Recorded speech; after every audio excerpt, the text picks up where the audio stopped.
वीर महिला मंडळ मध्यवर्ती समितीचं हे नेतृत्व प्रशिक्षण शिबिर 37वे शिबिर आहे आणि आजच्या या शिबिराला उपस्थित आहेत मोहन नवले सर. तर ते वीराचार्य पतसंस्थेचे चेअरमन आहेत आणि वृषभनाथ कृषी समितीचे चेअरमन आहेत. तसंच आजच्या या कार्यक्रमाला उपस्थित आहेत अजित भंडे सर, वीर सेवा दल मध्यवर्ती समितीचे सेक्रेटरी आहेत. तसेच वीर सेवा दलाचे तळमळीचे कार्यकर्ते आहेत, वीराचार्य पतसंस्थेचे संचालक आहेत आणि स्वतः त्यांचं ते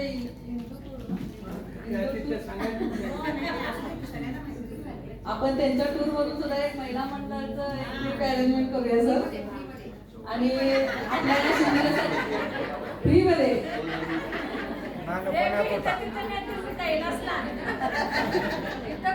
या शिबिरासाठी सरांनी आम्हाला एक 5,000 रुपयाचं सुरुवात असू दे म्हणून म्हणजे लगेच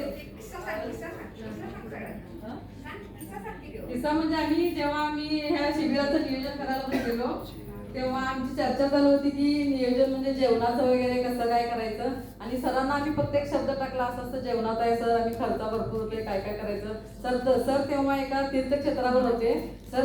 कशात म्हणजे जास्त न बोलता त्यांनी लगेच मी एका तीर्थक्षेत्रावर आहे आणि माझ्याकडून एक 5,000 रुपये तोपर्यंत तुम्ही ह्याच म्हणून आम्हाला माझ्या मोबाईलला त्यांनी ऑनलाईनच पाठवले. धन्यवाद सर. आणि आजच्या कार्यक्रमाला उपस्थित आहे तिथं राजू वळवडे सर, दिगंबर जैन बोर्डिंग कोल्हापूरचे चेअरमन जॉईंट सेक्रेटरी आहेत. तसेच रत्नोदय पतसंस्थेचे संस्थापक चेअरमन आहेत. या शिबिरासाठी तुम्ही उपस्थित राहिला सर.